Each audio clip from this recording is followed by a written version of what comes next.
Bonsoir, je suis ravi de vous retrouver pour une nouvelle émission Le Micro du Soir. Aujourd'hui, j'accueille Sherban Dambovicianu, copropriétaire avec Michel Roy du domaine viticole de Corcova, que beaucoup d'entre vous doivent connaître. Au départ de son aventure entrepreneuriale en Roumanie, Sherban Dambovicianu avait été choisi pour mettre en place la filiale roumaine de l'enseigne de grande distribution française Leclerc, mais ce projet fut abandonné et c'est alors qu'il décida de tout miser dans sa passion pour le vin à travers le nom de Corcova.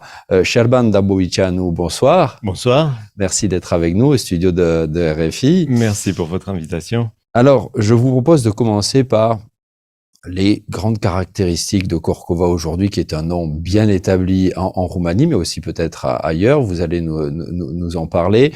Quels sont les volumes, le type de vin que vous proposez et où on peut le trouver. Enfin, c'est vrai que on le trouve presque dans tous les grands centres de distribution. Mais parle-nous, si vous pouviez faire un petit résumé concis de ce qu'est aujourd'hui le domaine Corcova. Bien sûr. Le domaine de Corcova couvre 70 hectares de vignes avec une cave qui est la cave historique du domaine qui a appartenu au prince Antoine Bibescu. Et aujourd'hui, nous produisons à peu près 500 000 bouteilles à l'an qui sont en grande partie distribuées dans les restaurants de Roumanie, donc dans le domaine Horeca, mais également dans les grandes enseignes, dans les magasins spécialisés. Et bien sûr, nous faisons un petit peu d'export. Nous sommes présents presque sur tous les pays européens, mais également aux États-Unis, au Canada, au Japon. Ça, c'est moins connu quand même. Oui, ne vous imaginez pas que ce soit des grandes quantités, oui. Mais nous sommes présents. Nous sommes présents. Et en France également, la France a un grand producteur de vin, sinon le meilleur, où bien sûr le vin roumain ne va probablement jamais remplacer le vin français, mais les gens sont curieux et le vin roumain. Ça représente les exportations, ça représente à peu près 20% de notre volume. 20%. Oui. D'accord. Oui. Et 80% reste en Roumanie. Mais c'est possible qu'on augmente cette partie à l'export parce que en Roumanie, il y a de plus en plus de petits producteurs de vin, ce qui est bien parce que ça devient enfin plus de concurrence. Ce qui va bien sûr nous pousser un petit peu à vendre à l'extérieur. Pas seulement le domaine de Corcova, je parle pour l'ensemble des producteurs de vin qui auront besoin de s'échapper un petit peu du marché roumain et vendre un petit peu à l'extérieur. Et en termes de capacité de production, vous n'avez pas besoin d'investir davantage pour l'instant. Nous continuons d'investir, mais plutôt pour augmenter la qualité plus que la quantité. Plus que la quantité, oui, parce que nous avons donc 70 hectares et pour la qualité, pour ce que nous sommes fixés de faire comme objectif, ça devient déjà assez important. 70 hectares, c'est pour maintenir et pour bien surveiller le domaine, parce que la qualité du vin part du vignoble. Et 70 hectares, c'est déjà pas mal.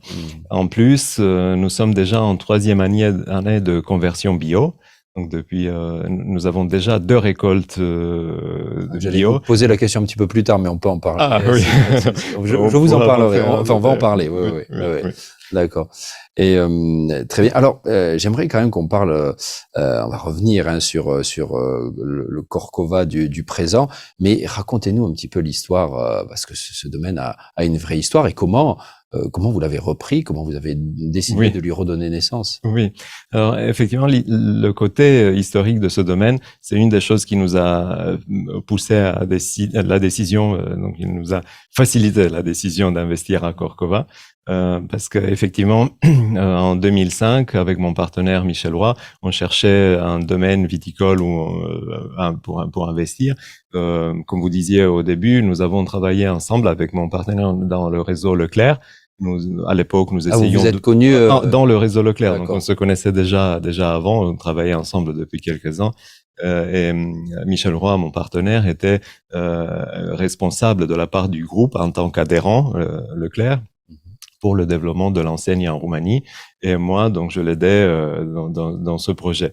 comme le projet n'a pas abouti, nous avons décidé d'investir dans un Petit vignoble. aparté, j'ai une curiosité. Pourquoi Leclerc a pas voulu continuer l'aventure romaine? Parce que On va pas s'attarder là-dessus. oui. À l'époque, l'enseigne s'était développée en quelques pays européens, notamment la Pologne, l'Espagne et le Portugal.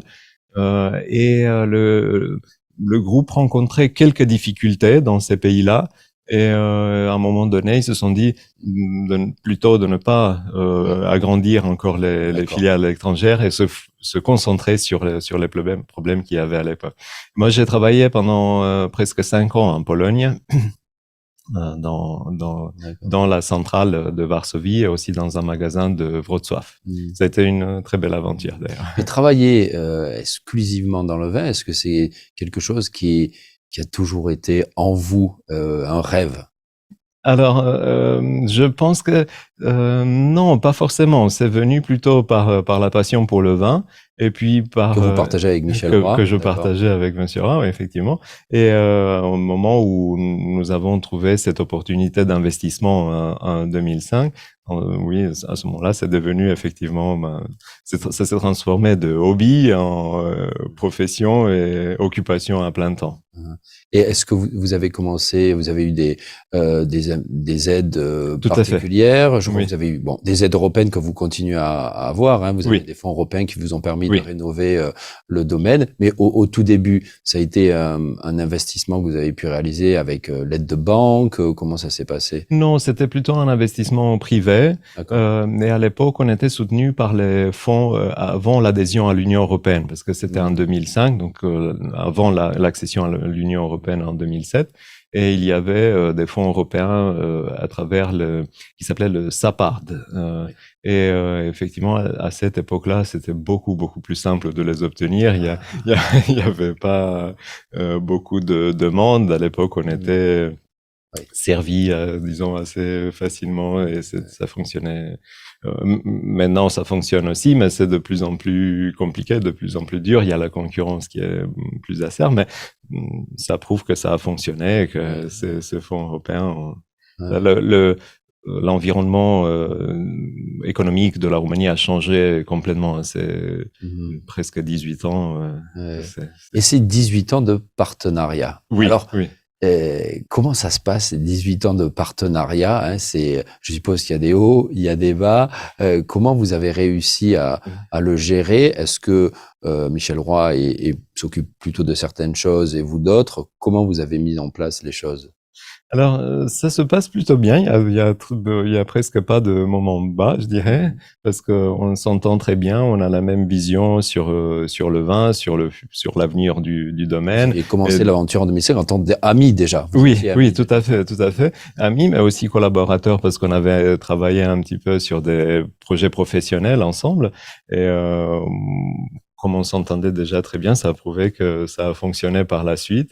Et on s'entend bien de tous les points de vue, donc il y a pas de difficultés, disons. Et vous vous occupez de quelque chose en particulier, vous alors, et Michel, d'autres choses? Comment vous Oui, disons, moi je suis l'exécutif, je m'occupe de tout ce qui se passe ici en Roumanie sur le domaine, et Monsieur Roy est plutôt prend part aux décisions importantes, aux grandes lignes de développement, et on se parle toutes les semaines, on est en contact permanent. Il n'est pas basé en Roumanie. Il vient en Roumanie assez fréquemment, mais il n'est pas actif, disons, dans le domaine. Lui vit en même. France. Oui. D'accord. En France. Oui. D'accord. Alors, vos objectifs aujourd'hui en termes commerciaux et de qualité du vin, vous disiez que vous étiez en train d'exporter et que c'est une part qui allait certainement augmenter. Oui. Quelles sont les régions où vous voyez véritablement un potentiel pour vos vins? Oui, je pense qu'il y a un grand potentiel dans les pays qui sont consommateurs et pas producteurs. Donc tout ce qui est pays est, nord-est de l'Europe, c'est un très très bon marché. D'ailleurs la Pologne que je connais très bien ayant eu cette expérience avec le groupe Leclerc, la Pologne est un bon marché pour nous. Mais également la Tchéquie, la Slovaquie, un petit peu la Hongrie. Et je suis convaincu que dans le futur, l'Ukraine, qui est juste à côté, qui a un très grand marché, va être... que l'Ukraine produit des très bons vins également. Mais je suppose que la météo, d'une part, les sols font que ici on peut produire un vin particulier qu'on ne pourrait pas produire ailleurs, en Ukraine évidemment. Ou, tout à fait. Oui, l'ensoleillement aussi, oui, en Roumanie. Enfin, il y a plusieurs choses qui font que. Alors, même sur notre domaine, le même cépage planté à 2 endroits différents donne des résultats différents. Ouais. Donc oui, bien sûr, le terroir, le terrain qui est une partie du terroir, le climat qui est également une autre partie du terroir ont une grande influence. Et les vins qu'on va produire chez nous, bien sûr, auront des différences, des particularités. Mais à propos de ça, moi, je suis convaincu que dans le futur, pour le vin roumain, ce sont les cépages autochtones, les cépages locaux qui vont donner une renommée, qui vont augmenter le prestige du vin roumain. J'allais vous poser la question justement. Est-ce que les Français ne sont quand même pas... est-ce que je repose ma question? Est-ce que les Français sont davantage intéressés par un cépage? Évidemment, je nomme le Feteasca Negra, qui est le plus connu, parce qu'il est particulier. On sent fortement ce cépage quand on boit un vin roumain. Vous sentez les Français curieux? Enfin, je parle des Français ou oui, absolument. Les Italiens ou Oui, effectivement, oui.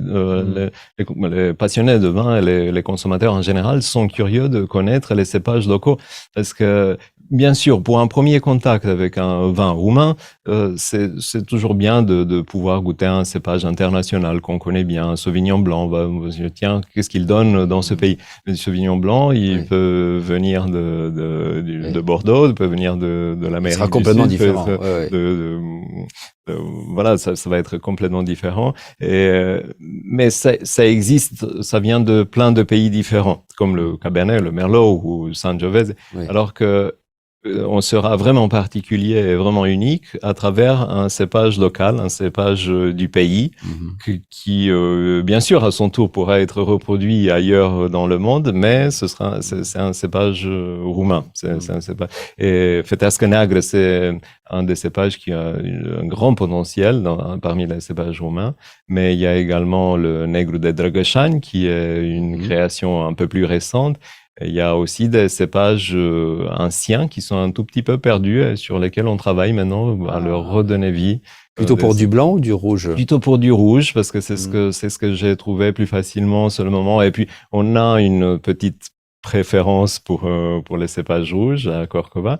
Nous, on travaille maintenant sur un projet pour redonner vie au cépage Negru Vârtos, qui était un cépage ancien et spécifique de l'Oltenie, donc du sud-ouest de la Roumanie, le cépage du coin, et qui malheureusement aujourd'hui n'existe plus dans des plantations. Il est seulement présent dans les collections ampélographiques des universités. Et on travaille avec des universités qui nous font parvenir quelques greffons. Des universités en Roumanie? En Roumanie, oui. Il existe aussi dans des collections en Suisse, par exemple, même en France. Mais c'est un ou deux pieds qui sont encore. Heureusement, ça existe encore. Mais... Et est-ce que ces vieux cépages existaient à l'époque? Je crois que le domaine de Corcova, j'ai vu sur votre site, qui est très bien fait d'ailleurs. Oui.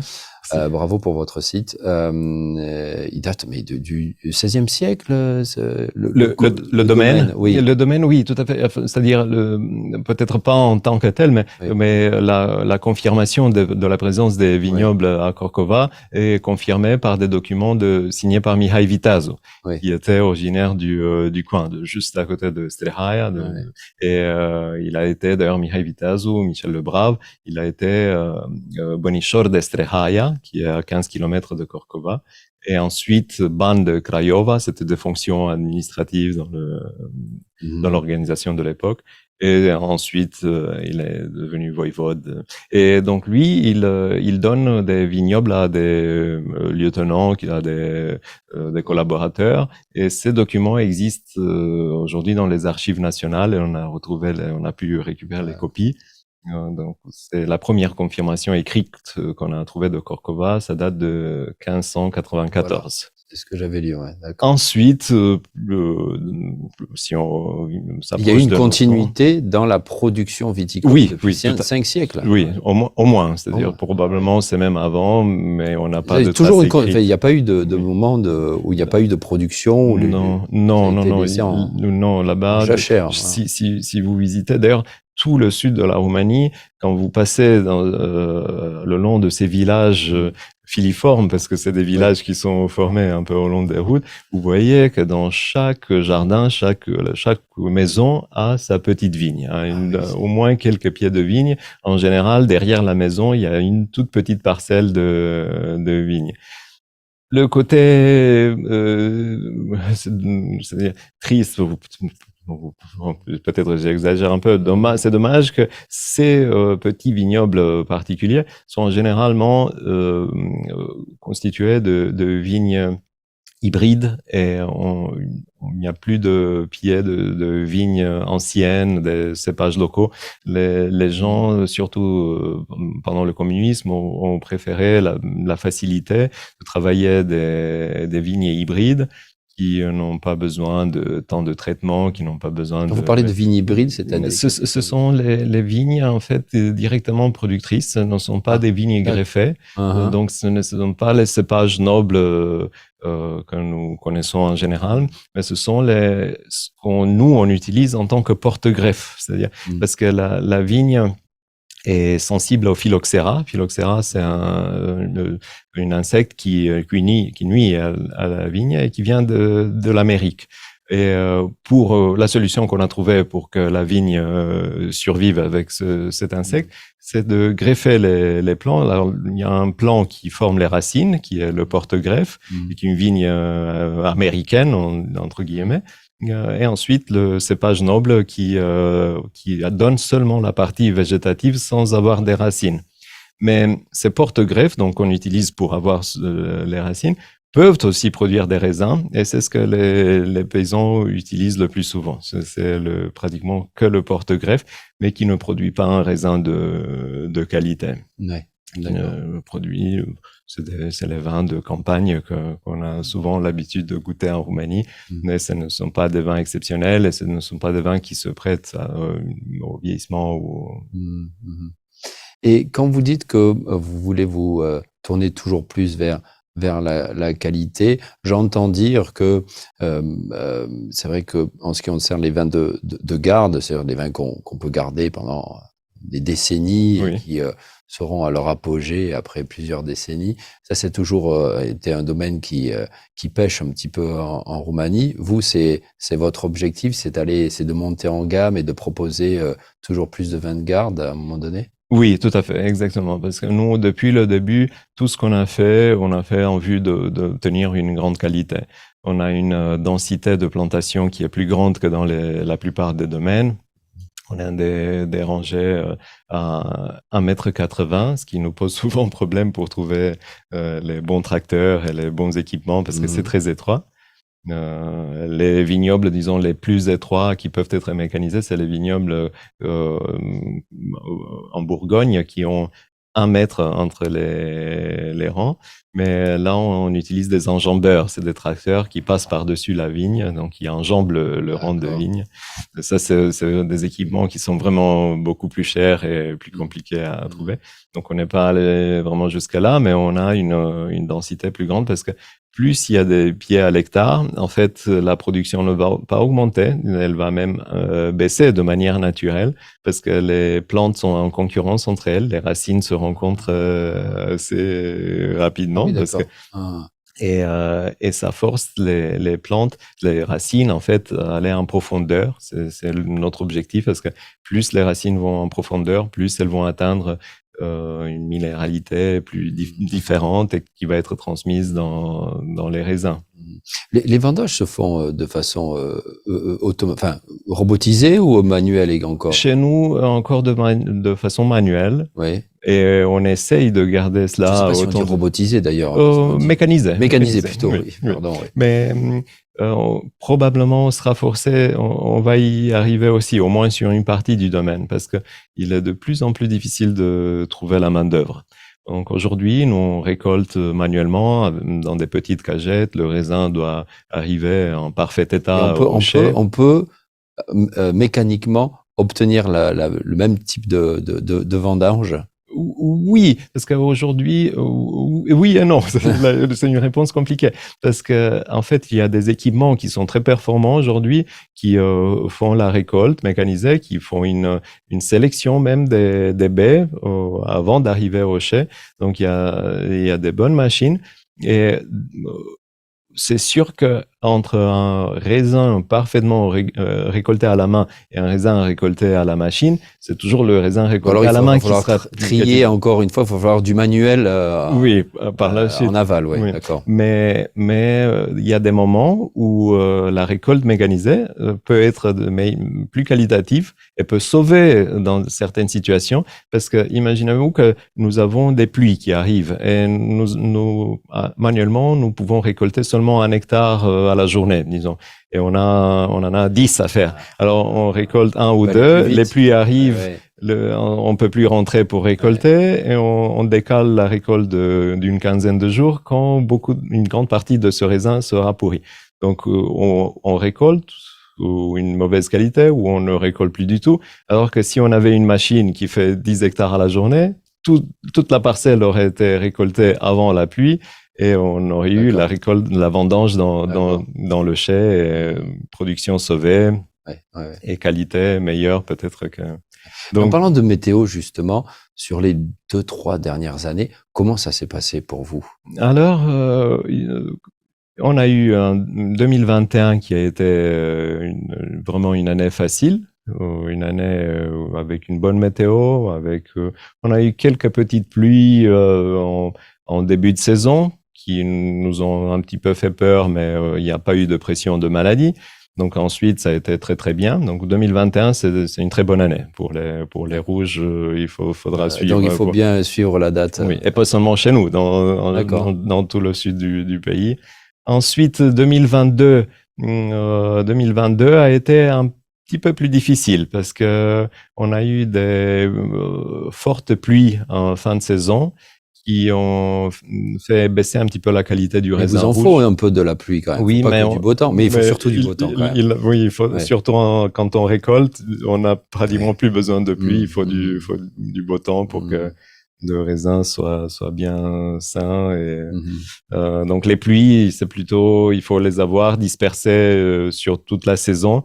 Alors que ce qui s'est passé l'année dernière avec la sécheresse qu'on a connue tous les agriculteurs en ont souffert, et tout l'eau qu'on n'a pas eu pendant l'année est tombée fin septembre, début octobre. Donc on a eu des quantités énormes concentrées sur quelques jours et qui ont fait mal. Alors les cépages qu'on avait récoltés avant les pluies sont parfaits, sont excellents. Le Sauvignon blanc, par exemple, ce qu'on en parlait tout à l'heure, c'est un des meilleurs que les années précédentes. Mais les rouges de cette année, de la récolte 2022, ne vont pas être peut-être à la hauteur de l'année 21. Et comment on améliore, prenons surtout les rouges, la qualité, à quel moment du processus la qualité d'un rouge va pouvoir être travaillée pour véritablement arriver à quelque chose de très très très bon?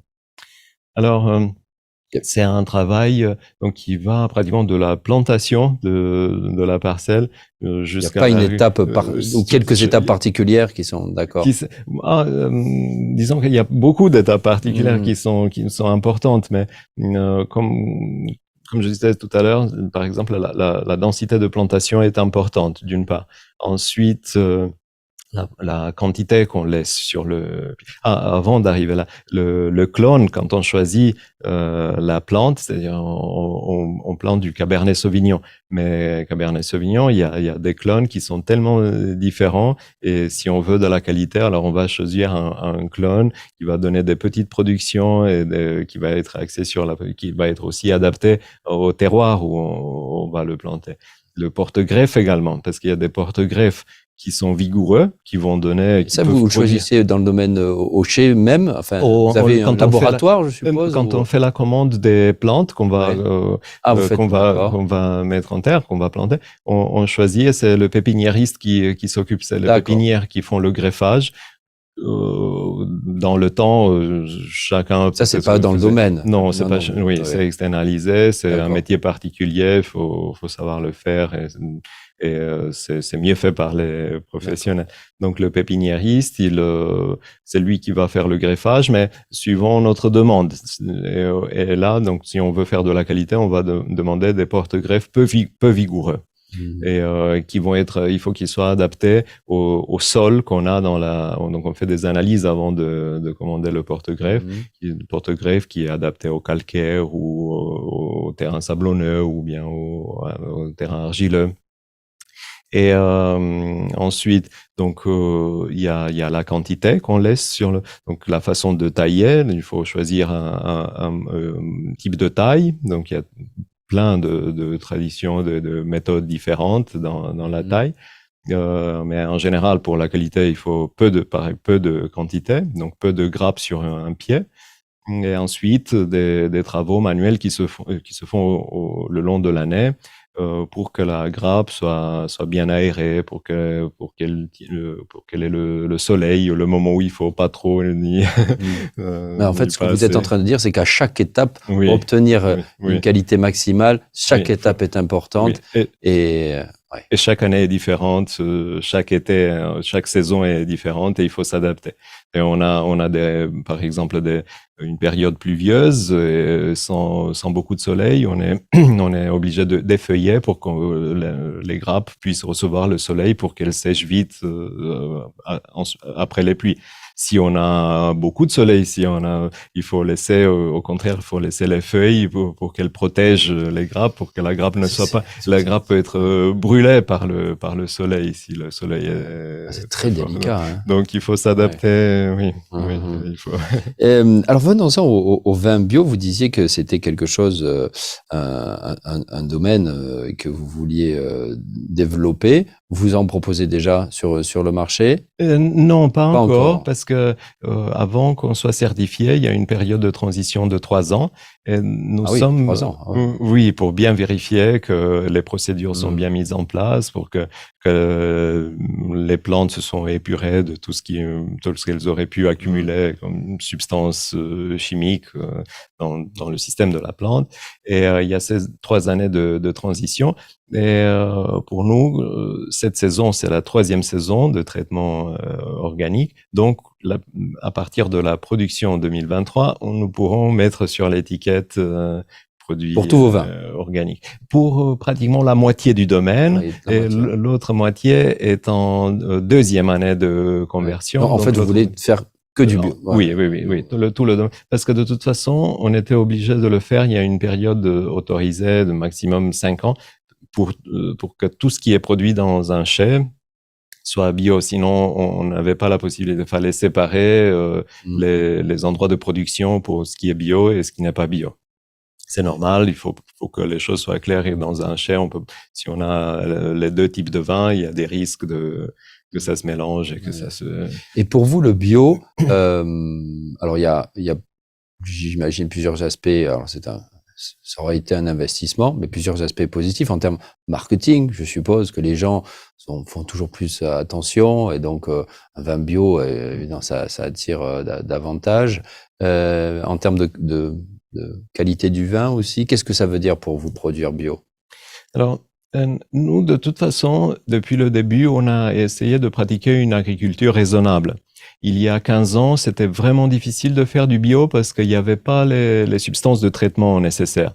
Aujourd'hui, ça a changé énormément et on trouve relativement facilement les produits pour traiter bio.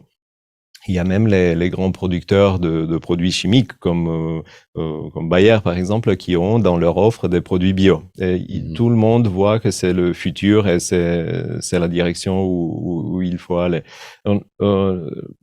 On pratiquait une agriculture raisonnable, c'est-à-dire nous, on a évité l'utilisation des herbicides. On n'a jamais utilisé des insecticides. On a toléré pratiquement quand on avait des petits problèmes à cause d'une insecte. On évaluait le dommage économique, et si le dommage économique n'était pas tellement important, on préférait ne pas traiter et laisser les choses comme ça plutôt que oui. Parce que aussi, ce qui se passe, c'est quand on rentre dans ce système de traitement très chimique, on crée des déséquilibres naturels qui, par la suite, nous forcent à utiliser encore plus de produits. Parce que quand on utilise un insecticide, on va tuer l'insecte qui est source du problème dans le moment même, mais on va également enlever tout ce qui est autour, parce qu'on peut pas faire une sélection. Ça va nuire à tous les insectes qui sont autour. Donc implicitement, ça va nuire aux insectes qui sont l'ennemi naturel de l'insecte qui cause problème. Et donc l'année d'après, on risque d'avoir encore plus de problèmes, parce ça déséquilibre. Ça déséquilibre. Ouais. Alors que si on laisse l'équilibre naturel, on risque d'avoir des petits problèmes, mais ça va toujours se régler par soi, en quelque sorte. Et produire bio, ça veut dire aussi utiliser, plutôt ne plus utiliser certains produits chimiques dans la fabrication même du vin. Oui, plus du tout. Donc plus du tout. Rien de chimique. Donc ça, c'est il y a plus rien de chimique. Non, plus rien de chimique, plus rien de dans la vigne. Il n'y a plus de produits systémiques, donc pas de produits qui rentrent dans le système de la plante. Pratiquement tous les produits utilisés sont des produits de contact. Dans les autres étapes également, il n'y a plus d'ajout. Et également dans les autres étapes, tout ce qu'on utilise dans le vin est d'origine organique.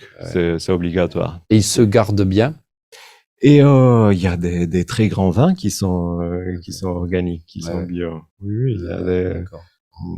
Moi, j'aime beaucoup, et ça fait les vins, par exemple de la Côte-du-Rhône. Il y a un grand producteur Chapoutier qui produit pratiquement tout est bio. Je ne sais pas s'il y a encore des vignobles qui sont standards.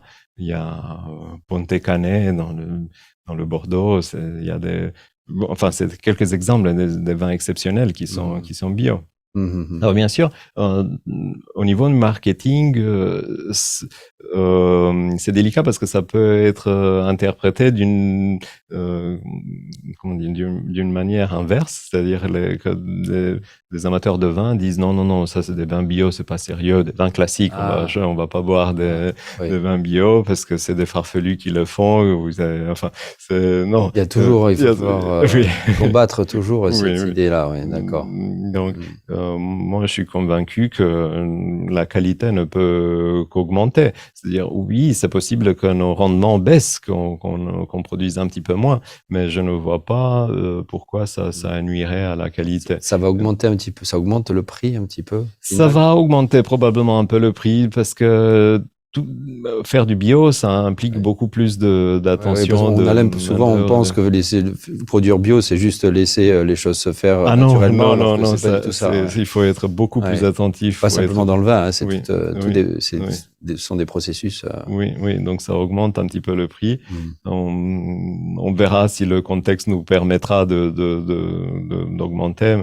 Nous, on essaye toujours d'avoir un prix, un rapport qualité-prix qui soit à la faveur du consommateur. Mais oui, des fois, il faut batailler un petit peu avec les grandes enseignes de la distribution que vous connaissez bien. Oui.